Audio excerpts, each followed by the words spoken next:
नमस्ते, जय हिंद। दिन भर की टॉप इंपॉर्टेंट इंटरनेशनल अपडेट्स पर आपका स्वागत है। आज की टॉप हेडलाइंस।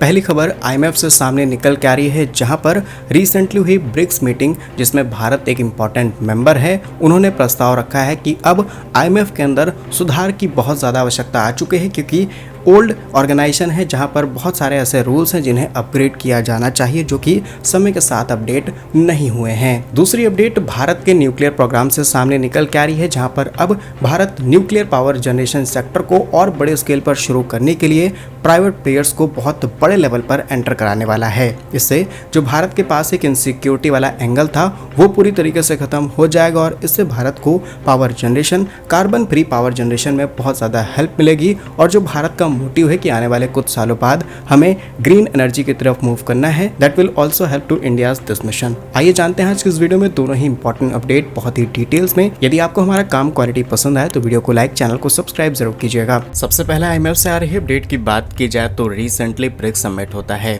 जिसमें विकासशील देशों का ग्रुप जो अब समय के साथ बहुत ज्यादा पावरफुल बनने की तरफ है। इस मीटिंग के दौरान दुनिया भर के जितने भी देश ब्रिक्स के मेंबर्स हैं, उनके फाइनेंस मिनिस्टर यहाँ पर शामिल होते हैं।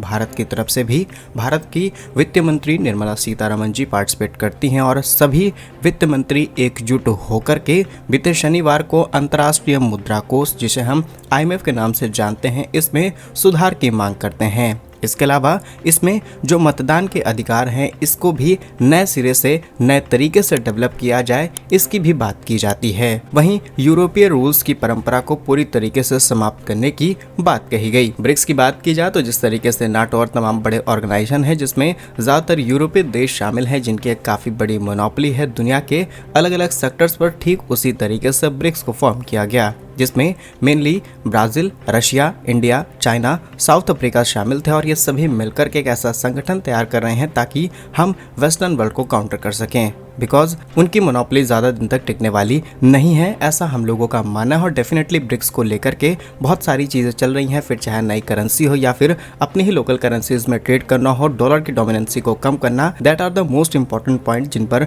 ब्रिक्स कंट्रीज काम कर रहे हैं। इसमें नए देशों ने भी पार्टिसिपेट करना शुरू किया है। Recently Belarus, Bolivia, Kazakhstan, Cuba, Malaysia, Thailand जैसे देश और मिडिल ईस्ट के तमाम देश यहाँ पर शामिल होते हैं, जिससे इस संगठन को और ज़्यादा ताकतवर बनाया जा सके। तो इसी संगठन को लेकर के जब ब्रिक्स की बैठक की गई, तब कहा गया कि अब आईएमएफ में भी बदलाव की जरूरत है। अब इतने देशों का प्रेशर है, डेफिनेटली आईएमएफ में सुधार की जरूरत होगी। और सुधार की बात की जाए तो पहला सुधार की आईएमएफ जिस तरीके से काम कर रहा है, जहां रिसेंटली आपने देखा होगा कि भारत के अंदर इतना बड़ा हमला होता है, उसके बावजूद भी आईएमएफ की तरफ से पाक को एक काफी मोटा लोन मिल जाता है। ये लोन करीब करीब $1.5 अरब के आसपास था और कई बड़े लोन आईएमएफ की तरफ से पाक को और ज्यादा दिए जाएंगे। ऐसे में सवाल खड़ा होता है कि जो देश एक पर्टिकुलर चीज का गढ़ माना जा रहा है, पूरी दुनिया में इस तरीके की गतिविधियां बढ़ रही हैं, सिर्फ इसी देश से सारे लिंक मिलते हैं, इसके बावजूद भी आईएमएफ आखिर इस देश को पैसा खुलेआम क्यों बांट रहा है। अब आप जानते होंगे कि बैकएंड से सीधे सीधे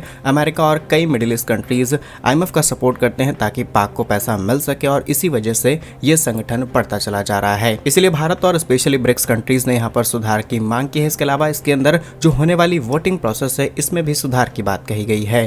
स्पेशली वोटिंग इसमें ताकतवर देश करते हैं और कई बार आईएमएफ के अंदर जो कंट्रीज ज्यादा पैसा देते हैं, उनकी मोनोपोली बन जाती है और वो अपने हिसाब से दुनिया को चलाने की कोशिश करते हैं। इसलिए इसमें कहा गया है कि इसके अंदर जो वोटिंग प्रोसेस है, इसको चेंज किया जाए और जो यूरोपीय रूल्स अभी तक फॉलो हो रहे थे, इसको पूरी तरीके से खत्म किया जाना चाहिए। तो क्या कुछ मानना है आपका ब्रिक्स की तरफ से दिए गए सुझाव आईएमएफ को लेकर के? कमेंट्स में अपनी राय जरूर लिखिएगा। नेक्स्ट अपडेट की बात की जाए तो भारत ने अपने न्यूक्लियर पावर सेक्टर को लेकर के अब नए तरीके से काम करना शुरू कर दिया है और अब प्राइवेट प्लेयर्स को बड़े स्केल पर पावर सेक्टर में इंट्रोड्यूस कराया जाएगा, जिससे हम अपनी एनर्जी नीड्स को बड़े स्केल पर अचीव भी कर पाएं और देश के अंदर जो होने वाला कार्बन इमिशन है, उसे रिड्यूस किया जा सके। अब इसकी आवश्यकता की बात की जाए तो भारत के अंदर most of the power plants जितने भी हैं, वहां पर हम अभी भी कोल या फिर गैस का इस्तेमाल करते हैं। कंपैरेटिवली भारत ने पिछले 10 सालों में न्यूक्लियर सेक्टर के अंदर काफी अच्छा ग्रोथ हासिल की है, लेकिन वो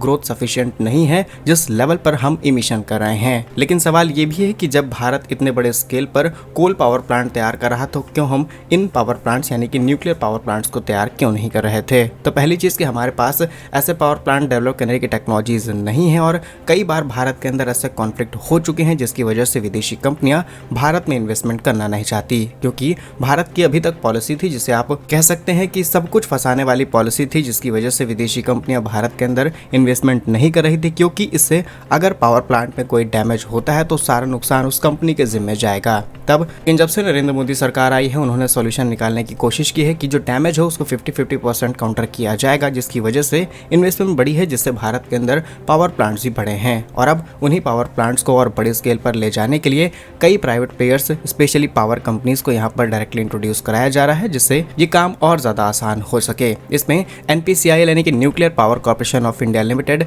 हैवी वाटर बोर्ड और प्राइवेट कंपनीज अडानी जैसे प्लेयर्स भी अब इसमें एंटर कर सकते हैं। NTPC भी इसमें एंटर कर सकती है, जिससे ये काम और ज्यादा आसान हो जाएगा। फिलहाल क्या कुछ मानना है आपका इस खबर पर कमेंट्स में जरूर लिखिए। भारत कैसे ही वीडियोस पाने के लिए वीडियो को लाइक, चैनल को सब्सक्राइब जरूर कीजिए। वंदे मातरम, भारत माता की जय।